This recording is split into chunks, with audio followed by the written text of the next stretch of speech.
말씀은 느헤미야서 7장 1절에서 4절 말씀입니다. 느헤미야 7장 1절에서 4절 말씀.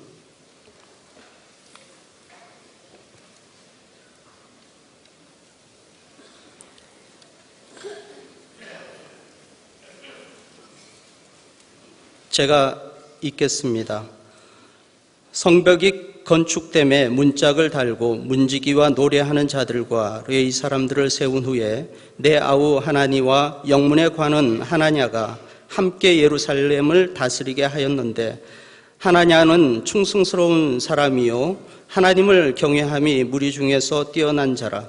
내가 그들에게 이르기를 해가 높이 뜨기 전에는 예루살렘 성문을 열지 말고 오직 파수할 때 곧 문을 닫고 빗장을 지르며 또 예루살렘 주민이 각각 자기가 지키는 곳에서 파수하되 자기 집 맞은편을 지키게 하라 하였노니, 그 성읍은 광대하고 그 주민은 적으며 가옥은 미처 건축하지 못하였음이니라. 아멘.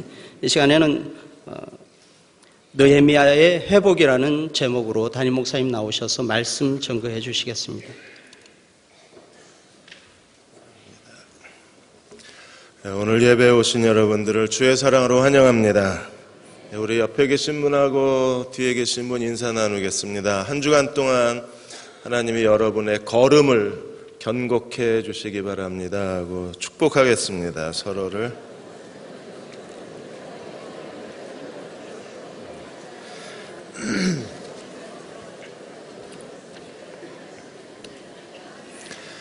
오늘 저희와 같이 첫 예배 드리시는 분이 계십니다. 김경숙 집사님께서 아들 예비 부부를 오늘 함께 오셨는데요. 이성수 형제하고 결혼하게 될 박지혜 자매가 오늘 참석했습니다. 행복한 부부 되시라고 우리 뜨거운 박수로 환영하겠습니다. 감사합니다. 네. 시어머니가 직접 꽃까지 주셨습니다. 레위기 포기하지 마시고 이번에 레위기를 꼭 도전하셔서 레위기를 알아야 온전한 예배자가 됩니다. 그래서 질문 형식이 아니라 공부 형식으로 포맷을 바꿔서 이번에 책을 내드렸으니까 이 세상에서 하나밖에 없는 레위기 성경 공부책입니다. 나가실 때 이번에 공부 안 하시더라도 일단 사놓고 나중에라도 꼭 공부하셔서 여러분들이 레위기를 통해서 하나님의 선한 예배자가 되시기 바라고요. 광고에 빠졌는데 우리 남정현 장로님께서 2015년 내년도 대전시 부활절 연합회 준비위원장으로 선정이 되셔서 내년도에 부활절을 통해서 대전시 교회가 회복되고 부흥되기를 소망을 합니다. 우리 박수로 환영하겠습니다. 네.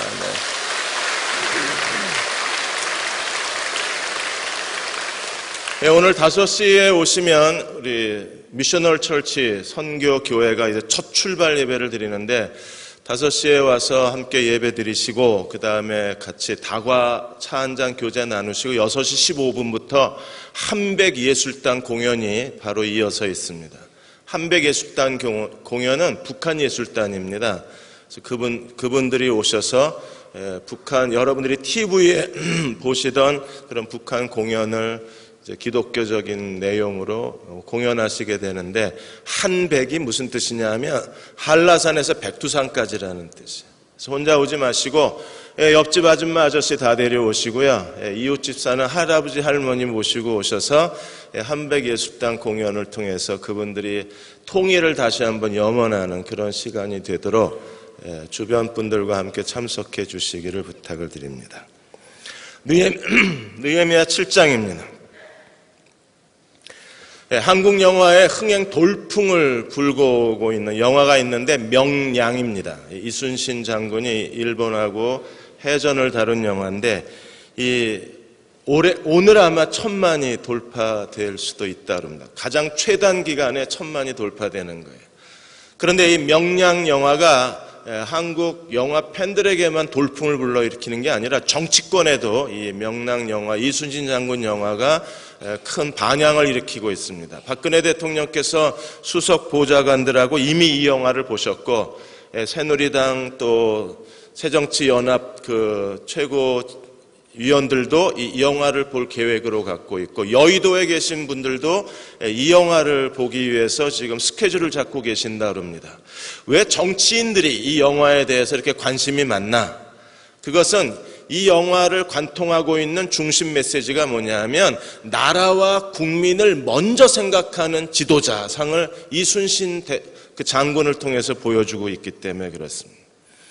그러니까 정치하시는 분들이 이 영화를 본다는 사실만으로 국민들이 그분이 이순신 장군처럼 나라와 국민을 먼저 생각하는 지도자로 받아들여 주기를 바라는 마음으로 영화를 보신다는 거예요.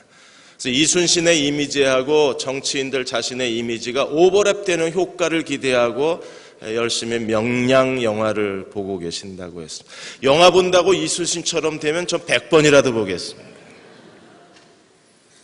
왜냐하면 저도 교회 성장보다는 교회와 교인들을 먼저 생각하는 목사가 되고 싶기 때문에 그렇습니다. 참된 지도자가 누굽니까? 자신의 정치적 이익이나 정치적 세력보다 나라와 국민을 먼저 생각하는 지도자가 진정한 정치인이잖아요. 오늘 한국 교회 가운데 누가 참된 목자입니까? 교인들을 먼저 생각할 수 있는 목자가 진정한 선한 목자가 아닐까. 느헤미야야말로 국민과 나라를 먼저 생각하는 지도자였습니다. 그가 지난 52일 동안에 목숨을 내놓고 자기의 전부를 바쳐서 예루살렘 성벽을 재건한 이유가 어디에 있을까요? 그 성벽을 재건하는 게 그렇게 대단한 일이라고 52일 만에 한 손으로 적군을 막고 한 손으로는 망치를 들고 예루살렘 성벽을 재건해야 될 이유가 어디 있는가? 구약신학자 에스케나지가 말한 것처럼 하나님의 집, 예루살렘이 거룩한 도성, 여호와의 도시가 되려면 반드시 세 가지가 갖추어져야 되는데, 하나님의 성전, 거룩한 백성, 그리고 예루살렘 성벽이 갖추어져야, 그래야 하나님의 거룩한 도성이 되는 거예요. 그러므로 예루살렘 성벽은 그냥 성벽이 아닙니다. 수원성같이 하나의 성이 아니라 예루살렘 성전의 일부예요. 그러므로 예루살렘 성벽이 예루살렘 성전의 확장이라고 보았기 때문에 예루살렘 성벽을 재건하는데 제일 앞장선 사람이 누굽니까? 대제사장, 제사장, 레위 사람들이 앞장선 거예요. 그리고 오늘 52일 만에 예루살렘 성벽을 재건하고 느헤미야가 예루살렘 성벽 재건과 함께 제일 먼저 세운 사람들이 누굽니까? 오늘 7장 1절에 보시면 문지기와 노래하는 자와 레위 사람, 성전 봉사자들을 예루살렘 성벽에 제일 먼저 세워놓은 거예요. 왜? 거룩한 도성이 돼야 되기 때문에. 그러므로 느헤미야는 이제 1차 하나님이 그에게 주신 사명을 완수를 한 겁니다. 예루살렘 성벽이 중건되고 문짝을 달고 레위인과 노래하는 자와 문지기를 세우고 이제 1차 하나님이 주신 사명은 끝났습니다. 거기서 끝난 게 아니라 이제 또 다른 사명이 느헤미야에게 주어지게 되는데, 그게 7장에서 12장까지 예루살렘을 회복하는 역사를 느헤미야가 하게 되는 두 번째 프로젝트가 시작이 됩니다. 그것은 회복의 역사예요. 7장에서 예루살렘을 다시 이스라엘 백성들, 유다 백성들을 예루살렘에 이주하기 위한 첫 번째 회복의 역사가 시작이 되고, 그리고 8장에서 율법 공동체를 회복하고 9장과 10장에서 유다 백성을 하나님의 언약을 다시 갱신하면서 하나님의 언약 안에 들어있는 백성으로 완전한 회복을 이루게 돼요. 한쪽에서는 예루살렘 성벽을 건축하는 일을 마치고 이제 두 번째 프로젝트는요, 이스라엘을 회복하는 역사입니다. 오늘 하나님께서 이 시대에 찾는 교회도 회복을 주도해 갈 수 있는 교회를 찾고 계신 거예요. 한국교회는 이미 붕괴되기 시작했습니다. 한국교회는 이미 영적 쇠퇴기예요. 이제는 교회 안에 부흥을 만나보기가 어렵습니다. 이제는 모든 것이 점점점 어두워져 가고 있습니다. 이런 시대에 하나님이 어떤 교회와 어떤 사람들을 찾고 계실까요? 느헤미야처럼 새로운 회복의 시대를 이끌어갈 수 있는 사람을 찾는 거예요. 7장에서 느헤미야가 어떻게 회복을 시작했는지 그 첫걸음을 우리가 함께 살펴보고, 우리도 이 시대 가운데에서 하나님의 회복의 역사를 이끌어가는 대응교회와 그리고 교우 여러분들이 되셔야만 합니다. 하나님을 기쁘시게 해드리는 일이기 때문에. 첫째로, 회복은 어디부터 시작하나요? 명단으로부터 시작합니다.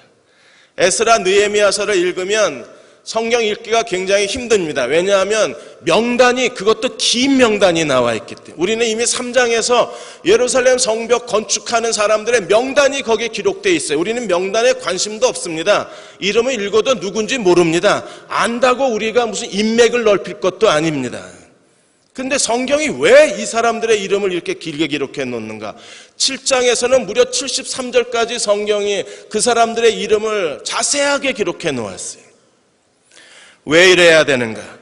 3장에서뿐 아니라 7장에서 기록되고 9장에서도 다시 하나님의 언약에 인친 사람의 명단이 나오고 11장에서 다시 예루살렘 바깥에 귀환한 사람들의 명단이 나오고 12장에서 제사장과 레위인의 명단이 나오고 그리고 12장에 예루살렘까지 행진을 하는데 심지어 예루살렘 성벽을 행진하는 행렬자 명단까지 느헤미야는 다 기록해요.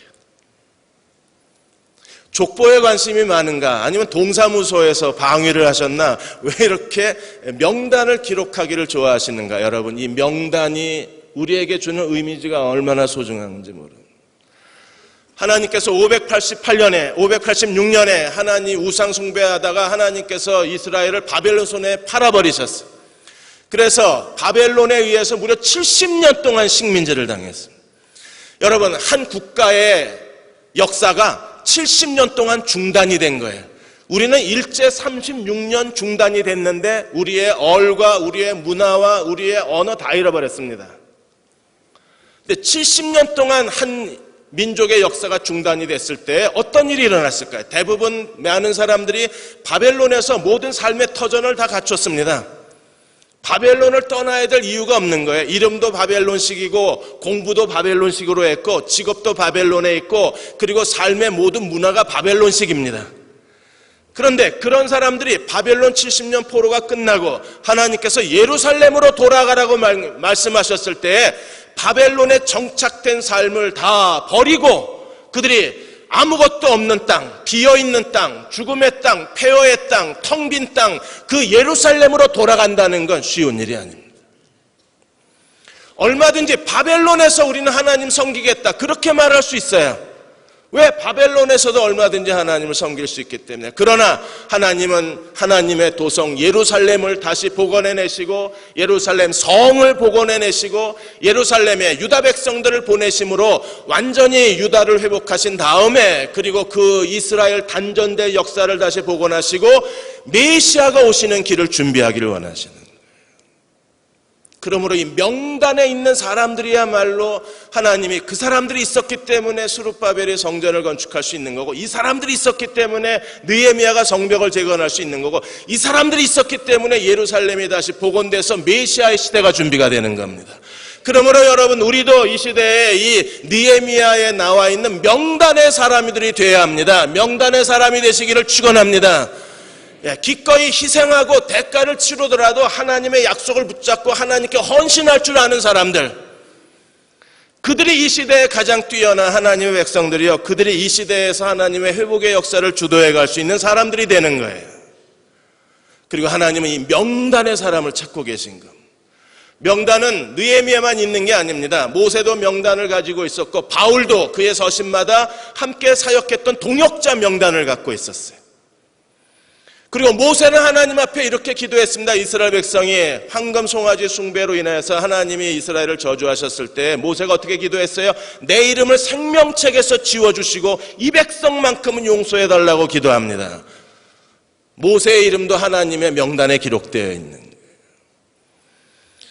하나님께서도 이 시대에 아마 하나님의 명단을 갖고 계실 겁니다. 그 명단에 있는 사람들, 하나님이 그들을 통해서 회복의 역사를 이끌어 가시고 하나님이 그들을 통해서 하나님께서 이 시대에 하나님의 영광을 다시 재현해내지 않으실까요?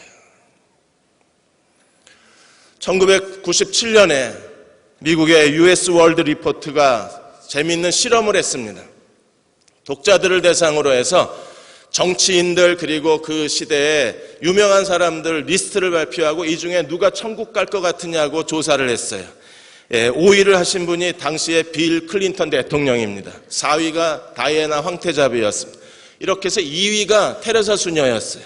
영광의 1위는 무려 87%가 이 사람을 지지를 했습니다. 이 사람이 분명히 천국 갈 거라고 87%가 지지를 했어요. 여러분, 영광의 1위가 누구였을까요? 자기 자신이었습니다. 사람들이 너는 못 가도 나는 간다는 거야. 이걸 생각의 오류라고 그럽니다. 사람들은 자기 착각에 빠져 삽니다.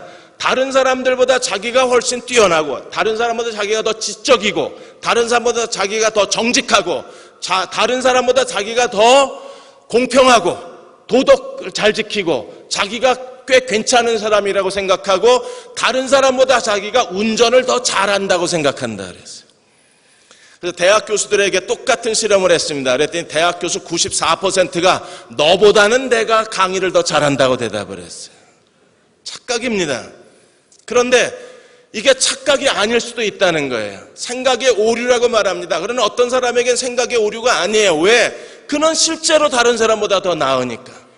여러분, 대흥교회 교우 여러분, 우리는 정말 다른 사람보다 더 나은 사람으로 이 시대를 살아가야 합니다. 그들은 하나님의 명단에 들어있는 사람들이에요. 거저 얻은 게 아닙니다. 그들은 그 명단 안에 들어가기 위해서 기꺼이 바벨론을 포기하고 아무것도 없는 가난한 땅, 비어있는 땅, 굶주린 땅, 죽음의 땅으로 하나님의 약속만 의지하고 예루살렘에 오는 것을 두려워하지 않은 사람들이에요. 우리도 이 시대에서 하나님의 약속만을 의지하고 순종할 줄 아는 그리스도의 종들이 되어야만 합니다. 두 번째로, 그러면 이 회복의 시작은 누구로부터 시작됐나? 새로운 지도자로부터 시작을 합니다.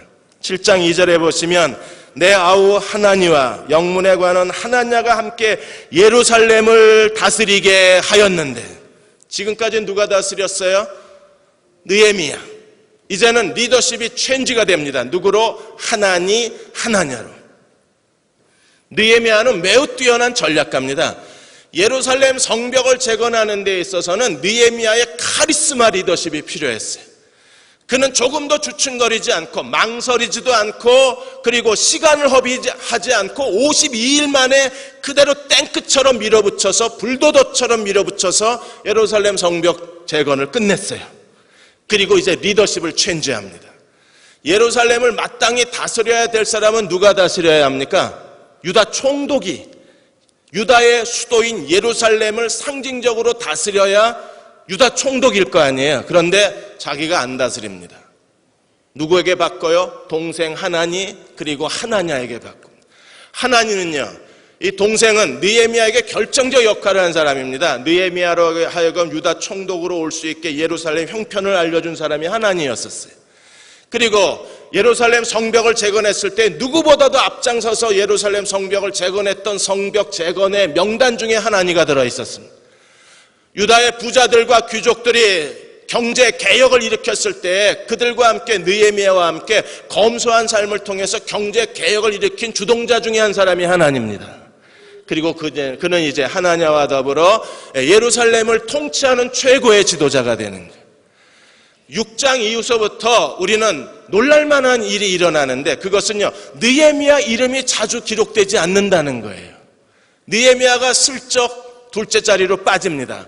그리고 리더십의 자리에 하나냐로부터 시작해서 무려 250명의 새로운 지도자가 등장해서 예루살렘을 회복하는 회복의 역사를 이끌어가요. 느헤미야와 함께. 지금 이 시대는요, 지금 한국 정치도 박근혜 대통령 하나밖에 안 보이잖아요. 새로운 지도자가 필요한데 새로운 지도자가 등장하지를 못합니다. 지금 한국의 대형교회가 이렇게 붕괴되고 대형교회가 쓰러지는 가장 큰 이유도 담임 목사 한 사람의 리더십만 보이지 새로운 리더십이 안 보이는 거예요. 이제 대형교회가 하나님이 기뻐하시는 교회가 되고, 그리고 하나님의 영광의 그릇이 되려면 우리에게도 새로운 리더십이 등장을 해야 돼요. 대형교회에 와서 제가 하나님 앞에 감사한 것 중에 하나가, 그리고 가슴이 설레는 것 중에 하나가 뭐냐면, 대형교회 안에 많은 교회 지도자들 가운데 이 지역사회에서 하나님 나라를 확장하는데 새로운 지도자로 쓰임받은 사람이 많다는 겁니다. 대형교회를 통해서 이 대전 시내에 의료 선교 연합회가 생겨나고 심지어 의료 선교 훈련원까지 생겨났어요. 대형교회의 지도자를 통해서 하나님이 새로운 일을 하신 겁니다. 다문화 사역이 시작이 되고 이제는 다문화 사역을 통해서 어린아이 다문화에서 태어난 아이들, 그 아이들이 학교에서 적응을 못하니까 그 아이들을 위한 새로운 프로젝트가 저희 교회 장로님을 통해서 시작되고 있습니다. 제가 대전에 크리스찬 리더스 클럽이라는 데 가서 한번 설교를 했는데, 이 크리스찬 리더십을 처음 시작한 분도 저희 교회 장로님이세요. 그리고 그분은 이제 공직에서 퇴직한 다음에 대전 시내에 있는 각 분야의 최고의 리더들을 모아서 리더스 클럽을 지금 준비하고 계십니다. 이런 분들이 전부 지금 저희 교회 안에 있는 거예요. 저는 하나님 앞에 기도합니다. 하나님, 우리 안에 더 많은 이 시대가 필요로 하는 새로운 지도자들이 대응의 재단을 통해서 훈련되고 대응의 재단을 통해서 헌신되고, 이 시대가 사회, 경제, 교육 각 분야에서 필요한 진정한 리더가 이 대응교회를 통해서 하나님 앞에 바쳐지게 해 주옵소서. 여러분도 같이 기도해 주시고, 우리 세대뿐 아니라 우리의 아들, 딸들의 세대에서 이 시대가 필요한 하나냐와 같은 새로운 젊은 지도자들, 새로운 그리고 사회를 변화시키고 사회를 회복할 수 있는 진정한 지도자들이 이 교회를 통해서, 여러분의 가정을 통해서 하나님 앞에 드려질 수 있도록 우리가 온 힘을 다 기울여야 합니다. 하나냐는 어떤 사람이었어요? 그들을 왜 느헤미야가 선택했습니까? 하나냐는 충성스러운 사람이요, 하나님을 경외함이 무리에서 뛰어난 사람이라 그랬어요. 두 가지가 뛰어났습니다. 하나님께 충성되다 그랬어요. 하나님께 충성된 사람은요, 인격적으로 성숙한 거예요. 또 하나는 하나님을 경외하는 게 무리 중에서 탁월했다 그랬어요. 하나님을 경외하는 건 영성입니다. 억지로 갖다 붙이면 그렇게 갖다 붙일 수 있어요. 그래서 인격과 영성이 균형 잡힌 사람, 그가 누구였어요? 하나님. 하나님께 충성된 사람은요, 사람에게도 충성될 거 아니에요. 하나님께 충성된데 사람에게 함부로 대할 수는 없어요. 그러니까 하나님께 충성된 사람은 사람에게도 충성되고 하나님을 경외하는 사람이었기 때문에 그는 하나님의 부르심에 순종하고 자기의 최선을 다하지 않았을 거예요. 그러니까 이 시대에 필요한 하나님의 사람은 어떤 사람입니까? 하나님께 충성되고 하나님을 경외하는 사람입니다. 왜 고개를 숙이시나요? 고개 드십시오. 그렇게 살지 못했으면 이제부터 살면 되잖아요. 알로에 마임이라는 회사가 있습니다. 이 알로에 마임을 처음 시작하신 분이, 이분이 20대 중반에 벌써 사업을 시작하셨어요. 화장품 회사하고 건강보조식품을 했습니다. 이분이 생각하는 사업가는요, 사업가의 기본 자질만 있으면 된다고 생각을 한 거예요. 사업가의 기본 자질이 뭡니까? 이 시장을 보는 눈이 있고, 그 다음에 자본이 있고, 그 다음에 인간관계 테크닉이 뛰어나고, 그리고 사람을 관리할 줄 알고, 부지런하고 성실하면 어떤 일을 해도 성공한다고 확신을 하고, 그리고 20대에 사업에 뛰어들었는데 8번이나 사업을 망했습니다. 8번 실패하고 나니까 사업이 뭔가를 고민하기 시작한 거예요. 그리고 뭐가 자기가 부족한가를 하나님 앞에 깊이 생각하기 시작했어요. 그리고 하나님의 마태복음 6장을 읽다 깨닫게 하신 게 뭐냐 하면, 하나님을 먼저 구하지 않으면 하나님이 더해주지 않는다는 사실을 깨달아요. 그래서 알로에 마임을 시작하면서 이분이 회사 모토를 뭘로 정했냐면, 하나님을 기쁘시게 사람을 기쁘게, 이게 회사 모토예요. 그때부터 어떻게 하면 하나님을 기쁘시게 할 수 있을까를 고민하고, 어떻게 하면 사람을 기쁘게 할 수 있는 회사를 운영할까를 고민하고, 그렇게 하나님을 기쁘시게 해서 온 힘을 다 기울이자 하나님께서 그 당시에 건강보조식품 회사 가운데 브랜드 1위를 차지하게 하셨고, 화장품 분야에서는 이 10위권 안에 진입을 하게 하신 거예요. 매달 첫째 날이 되면 온 전 직원이 함께 예배를 드리고, 옥토선교회라는 선교회를 만들어서 선교사를 파송할 뿐 아니라 전 세계의 선교사를 지원을 합니다. 잘 될 수밖에 없잖아요. 하나님께 충성되고 하나님을 경외하는데 C약점이 아니라, 하나님을 경외하는데 시들시들한 사람이 아니라, CD 성적 받는 사람이 아니라, 하나님을 경외하는데 탁월한 A 2+, 3+ 받는 사람. 그들이 이 시대에 세움을 받을 때 하나님이 그들을 통해서 새로운 시대를 이끌어 가실 수 있는 거예요. 마지막으로 세 번째, 7장 5절에서 73절까지 보시면 회복의 진행 과정에서 느헤미야는요, 최초의 귀한 자 명단 인구조사를 하게 됩니다. 7장 3절에 보시면 느헤미야가 예루살렘 성벽을 준공하고 나서 이상한 예루살렘 성문 출입에 대한 지시를 내립니다. 7장 3절에 내가 그들에게 이르기를 해가 높이 뜨기 전에는 예루살렘 성문을 열지 말래요. 도대체 왜?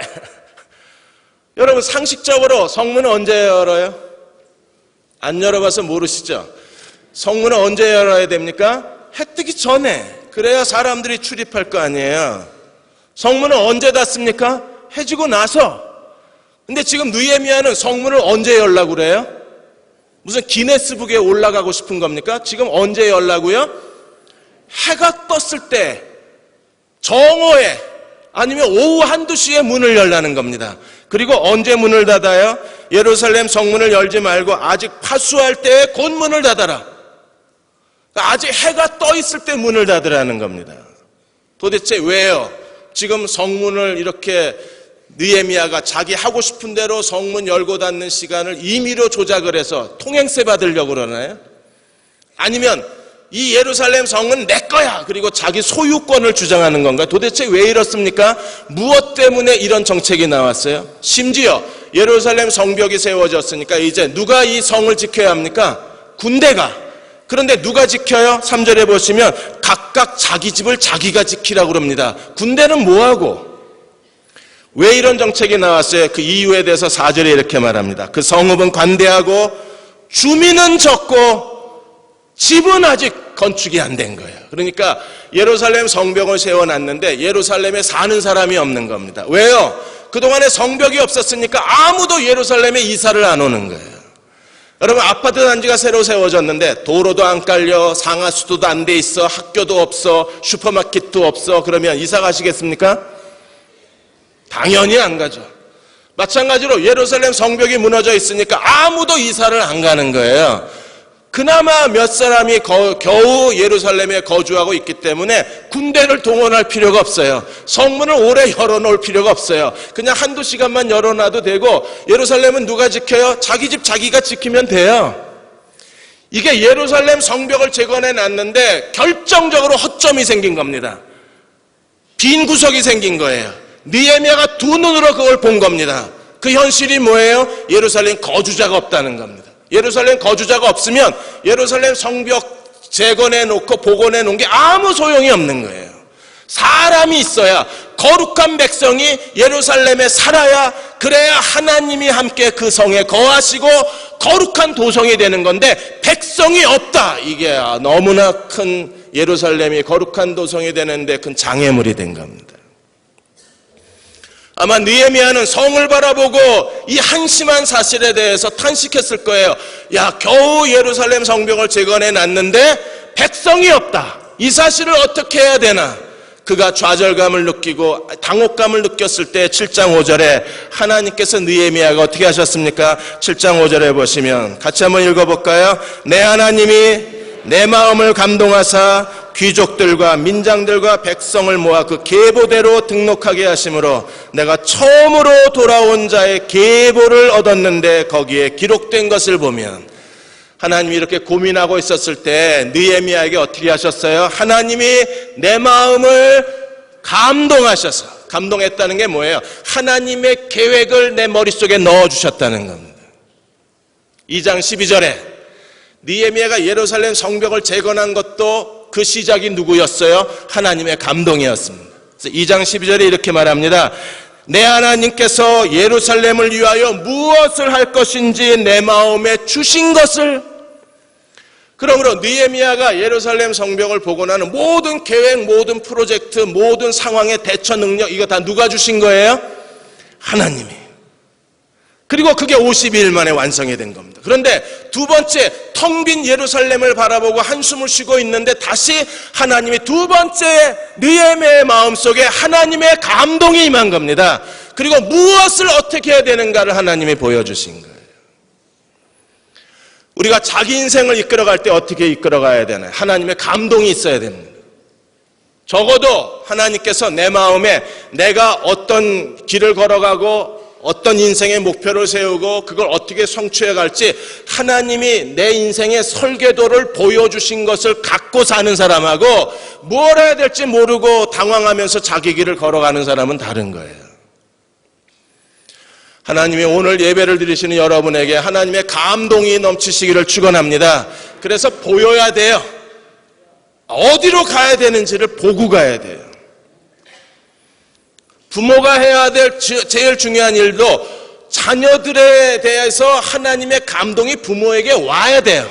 하나님이 여러분의 머릿속에 여러분의 아들, 딸들이 하나님이 어떻게 하실 건가에 대해서 그 목적과 비전과 설계도 그리고 하나님의 계획을 여러분의 머릿속에 넣어주셔야 그래야 우리가 지금 내 자녀가 어디쯤 오고 있고 어디로 가고 앞으로 하나님이 그 아이를 어떻게 하실지를 믿음의 눈으로 봐야 그래야 자녀를 제대로 믿음으로 지도해 줄 수 있잖아요. 지금 교회도 마찬가지입니다. 교회도 하나님께서 목사와 또 평신도 리더십과 전교인에게 하나님이 우리에게 감동해 주신 것, 그것이 우리 안에 있어야 그것이 우리의 교회의 비전이 되고 우리의 미래의 사역이 되고 대흥교회가 앞으로 하나님 앞에 어떤 사역과 어떤 역할을 감당해야 되는지 하나님이 우리 마음에 부어주신 하나님의 감동이 우리 안에 살아있어야 교회가 사는 거예요. 지금 교회 속의 교회 비전은 조교 목사의 혼자의 가슴에 있는 게 아니라 이게 부목사님들과 장로님들과 집사님과 목자와 교사와 그리고 전교인의 어린아이에 이르기까지 우리에게 부어주신 하나님의 감동이 우리에게 살아있을 때 우리가 그 감동을 붙들고 하나님께 헌신해야 그래야 하나님께서 일하시는 거예요. 하나님이 저와 여러분의 마음속에 느헤미야에게 주셨던 감동이 우리 안에 넘치게 해주시기를 주의 이름으로 축원합니다. 그래서 느헤미야가 이 감동을 받고 제일 먼저 한 게 뭡니까? 인구 센서스를 시작한 거예요. 왜? 도대체 몇 명이 이 이스라엘 땅에 몇 사람이나 살고 있는지를 알아야 되잖아요. 그래서 귀족과 민장과 백성은요 이스라엘 나라를 형성하는 세 계급입니다. 그래서 귀족과 민장과 백성을 불러 모아서 느헤미야가 제일 먼저 한 게 뭐예요? 족보대로 인구조사를 시작을 했어요. 그런데 족보대로 인구조사를 시작하자마자 하나님이 주신 은혜가 뭡니까? 제1차 귀환자 명단을 느헤미야가 입수하게 된 거예요. 제1차 귀환자 명단이 에스라 2장입니다. 그래서 에스라 2장의 명단하고 느헤미야 7장의 명단이 같아요. 여러분 이 정도는 상식으로 알고 있어야 그래야 지식이 있다고 얘기 듣습니다. 에스라 2장하고 느헤미야 7장이 그게 뭐야 하고 눈을 껌뻑껌뻑하면 새로운 지도자가 될 수 없어요. 그러니까 적어도 이 정도는 대형교회 다니려면 이 정도는 상식적으로 알고 교회 생활하셔야 돼요. 하실 수 있죠? 그러니까 에스라 2장이 뭐라고요? 첫 번째 귀환자 명단인데 이게 느헤미야에게 첫 번째 귀환자 명단이 입수가 된 겁니다. 그래서 느헤미야가 이 첫 번째 명단을 입수하고 기록해 놓은 게 지금 7장의 그 긴 명단인 거예요. 근데 여기에 좀 신학적으로 문제가 있습니다. 에스라 2장에서 숫자 합계는요 29,818명이에요. 근데 느헤미야 7장에 나와 있는 이 사람들을 다 더하면 31,089명입니다. 숫자가 차이가 나니까 이제 자유주의 신학자들, 신정통주의 구약 신학자들이 벌떼처럼 달려들어서 거봐라, 성경은 가짜다, 성경은 사람이 쓴 거다, 성경 중에는 하나님 말씀도 있고 사람들이 이게 만들어낸 것도 있다, 이렇게 덤벼들기 시작했습니다. 여러분, 에스라 시대에 제1차 포로 귀환이 했을 때에는요 그들이 바벨론 포로 식민지 50년 만에 1차 귀환이 이루어진 거예요. 느헤미야는요 3차 귀환 시대입니다. 몇십 년 공백이 있는 거예요. 그러면 그 안에 사람이 죽을 수도 있고 또 온다고 약속했다가 안 온 사람도 있을 거고 안 갈래 이러다가 예루살렘 고국의 소식을 듣고 갑자기 감동을 받아서 가족들하고 1톤 트럭 타고 온 사람도 있을 거잖아요. 그러니까 숫자가 차이가 날 수밖에 없는 거예요. 그러나 한 가지 똑같은 게 뭡니까? 에스라 2장에서도 총 합계가 42,360명, 느헤미야 7장에서도 1차 귀환자 총 합계는 42,360명. 여러분 이 42,360명 이 사람들이 새로운 시대를 만들어내고 단절된 이 바벨론 포로 이후에 이스라엘의 흑암의 역사에 새로운 등불이 된 사람들이고 메시아 시대의 징검다리가 되어준 사람이 42,360명. 이 사람들이 어떤 사람들이에요? 느헤미야는 이것을 1차 그 자료를 가지고 지도자부터 시작해서 계보별, 그 다음에 지역별, 성전 봉사자별, 그리고 그들이 솔로몬의 신하의 자손별에서 그룹으로 설명해 놓았어요. 나중에 정말 잠이 안 오실 때 느헤미야 7장 딱 펴놓고 몇 번만 이 명단을 읽으시면 잠이 오실 거예요. 이 명단을 이렇게 우리에게 반복해서 에스라 2장에 있다 한 줄만 써놓으면 되는데 이걸 느헤미야 7장에 또 기록하는 이유가 어디 있어요? 이 사람들이 역사의 전환점이 되고 이 사람들이 역사의 징검다리가 되었기 때문입니다. 느헤미야 7장에 나와 있는 사람들이 누굽니까? 바로 여러분들입니다. 여러분들은 지난 고통의 시간 속에서 저는 여러분이 얼마나 힘든 시간을 보내고 몇 년이나 그 어려운 시간을 보내고 그리고 어떤 일들이 있어놨는지 저는 얘기로 몇 번 들었지만 그걸 실감할 수는 없어요. 그러나 여러분들은 그 오랜 시간 동안에 교회의 아픔을 끌어안고 교회가 상처받을 때 같이 상처받고 교회가 통곡할 때 여러분도 같이 통곡하고 오직 대흥교회 이 하나를 놓지 않고 대흥교회를 붙들고 그 물 가운데로 통행하고 진흙탕을 지나오고 불 가운데로 지나오면서 여러분들은 오늘까지 대흥교회를 붙들고 하나님 앞에 서 있는 사람들입니다. 여러분들이 느헤미야 7장의 명단에 있는 사람들이고 대흥교회 역사의 명단에 여러분의 이름이 남아있는 거예요. 그 아픔을, 그 고통을, 그 상처를, 그 눈물을, 그 분노와 그 좌절감, 우리가 그 어려운 시간을 보내왔을 때 하나님께서 이제 여러분들을 위로하시고 여러분들의 상처를 싸매어 주시고 하나님이 여러분을 하나님 앞에 상급과 칭찬으로 반드시 하나님이 여러분을 갚아주실 것입니다.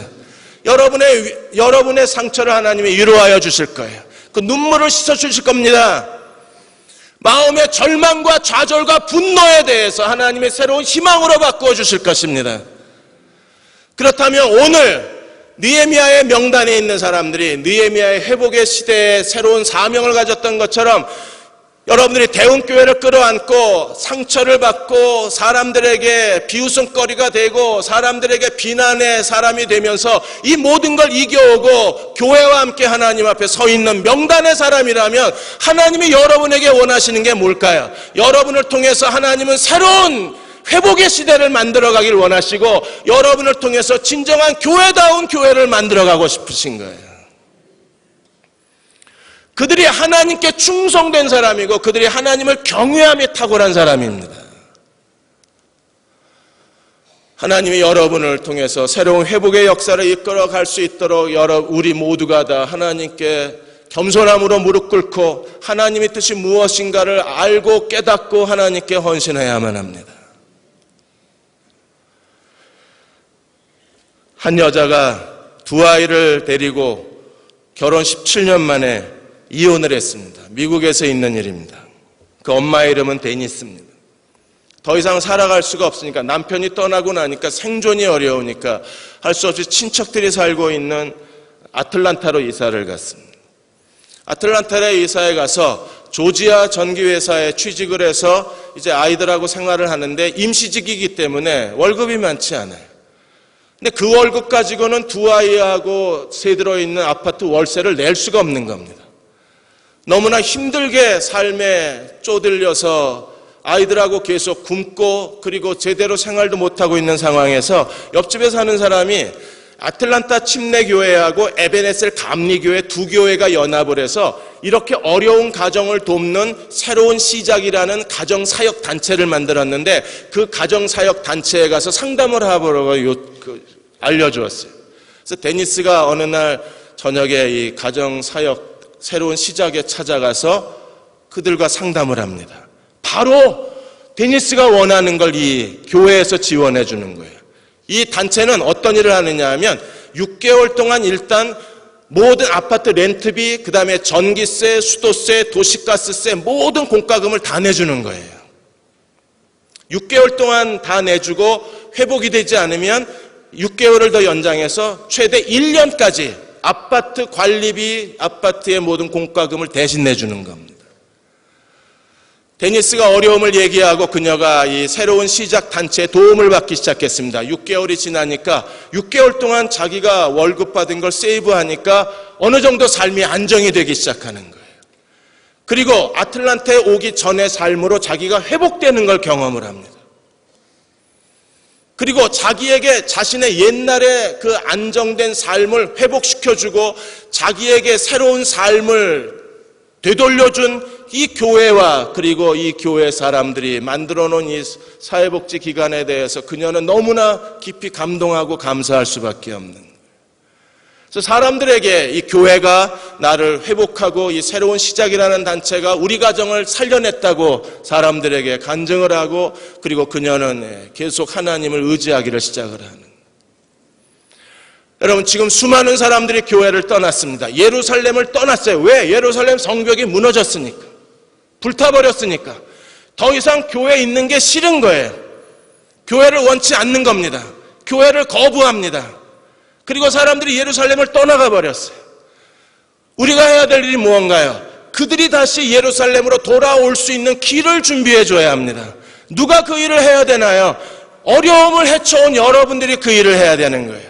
끝까지 교회를 붙들고 하나님 앞에 인내와 믿음으로 이 교회를 지켜온 여러분들이 이 시대에 하나님이 기뻐하는 교회로 우리가 이 교회를 세워나갈 수만 있다면 하나님이 우리를 통해서 교회의 진정한 회복의 역사를 이끌어내실 수 있을 것입니다.